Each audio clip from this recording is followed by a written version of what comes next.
Улаанбархан өвчин одоо манай оронд бас дэгдэх эрсдэлтэй бас тохиолдлууд нэлээд гарч байгаа учраас бага насны хүүхдүүдэд одоо дархлаагаа дэмжих зорилгоор бас хоолтын мэдээлэл хүргье. Тэгэхээр ер нь бол энэ Улаанбархан өвчинд хамгийн гол хүртэмтгий бүлэг маань бол бага насны хүүхдүүд байдаг. Тэгэхээр бид нар бас энэ 5 хүртэлх насны хүүхдүүд дээр нэлээд бас анхаарал хандуулах ёстой.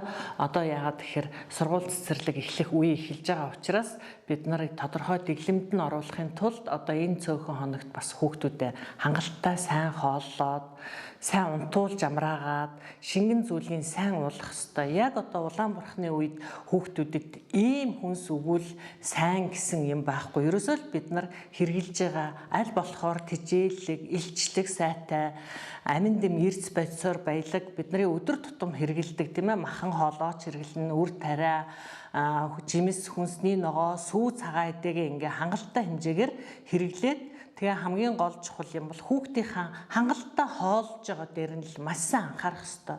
Дутуу хоолноос үүдэлтэй бас тийм ээ асуудлууд гардаг учраас за тэгээд хүүхдүүдийг эрт амраана гэдэг бол айгүй чухал. Одоо яг энэ цаг үед бол бид нар яг одоо 9 цаг 10 цагтаа унтуулад тийм ээ эрт унтуулж амраах нь хичээл ороход бас одоо тодорхой хэмжээгээр хүүхдүүд маань сулдаж ядарч эхэлдэг. Тэгэхээр энэ үедээ л одоо эртнээс нь арга хэмжээ аавна. Шингийн юмын сайн уулгам.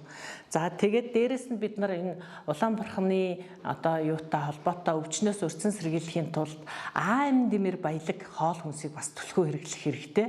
Ер нь бол амин дэм гэдэг бол хүний биед нийлэгддэггүй дандаа хоол хүнсээрээ авч авах шаардлагатай байдаг ийм тосон дуустдаг амин дэм байдаг. Тэгэхээр амин дэмэр баялаг хүнс гэдэг маань юу гэхээр бидний бас өдөр тутам хэрэгжилж байгаа хүнснүүд л явж байгаа. За энэ дотор болохоор одоо сүү цагаан эдээ, тэрэн дотроо сүү тараг, тийм ээ, цөцгий, зөөхий, өрөм, цэцгийн дос. За тэгээд тод өнгийн одоо улбар шар, ногоон, улаан, өнгийн тод өнгийн одоо ийм жимс хүнсний ногоонуудыг бас төлхөө хэрэглэх хэрэгтэй. За тэгээд мэдээж бас одоо маха хэрэглэнэ. Хүүхдэд бол мах чухал. Одоо амьтны гаралтаа уургийг бид нар малын мах болон сүү цагаан эдэнээс авдаг учраас өдөрт хэрэглэх хэмжээгээр нь хүүхдэд одоо хангалттай хэмжээгээр нөх ёстой.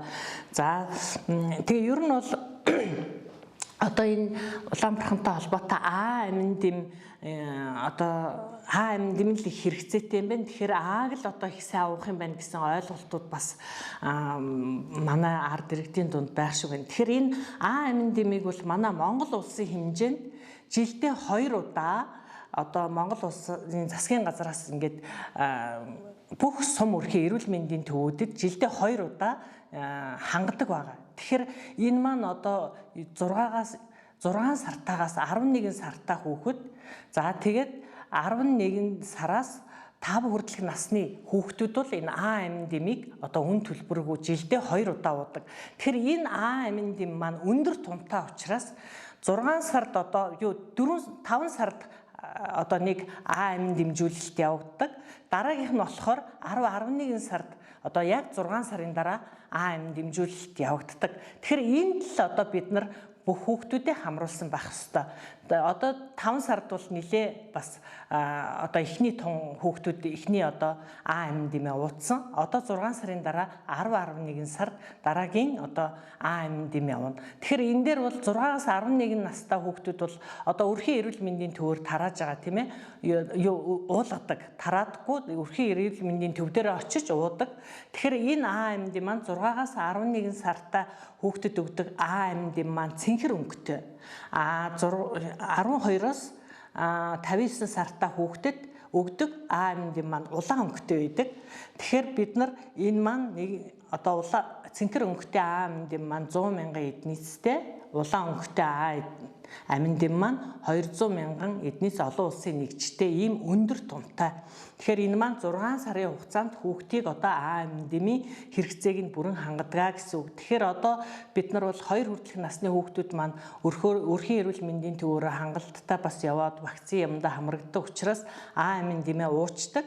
2-оос 5 хүртэлх насны нөгөө цэцэрлэгийн насны хүүхдүүд маань ерөнхийдөө орхигдсон байдаг. Тэгэхээр энэ амин дэмээ одоо 5 сарда хамрагдаж чадаагүй хүүхдүүд маань хамрагдаад хэрвээ хамрагдсан бол энэ АМД одоо 10 сарда л хамрагдана. Тэрнээс өмнө бол энэ өндөр тунтай АМД-ийг ойрхон уух ямар ч шаардлагагүй.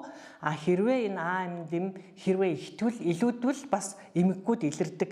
Тэгэхээр АМД өөрөө ямар ач холбогдолтой гэхээр ер нь бол нөгөө бие махбодод тийм ээ бие эсэргүүцлийг сайжруулна. Одоо халдвараас сэргийлнэ. Янз бүрийн халдварт өвчин одоо бусад өвчлөлүүдээс урьдчилан сэргийлдэг. За тэгээ арьс салстыг хамгаална. Нүдний эрүүл мэндэд бас маш сайн чухал нөлөөтэй. За хүүхдийн өсөлт хөгжилтөнд маш чухал ач холбогдолтой ийм аминдин байдаг. Тэгэхээр энийг бол бид нар яг л нөгөө аминдимийн дархлаажуулалтын хугацаанд л уух нь хамгийн чухал.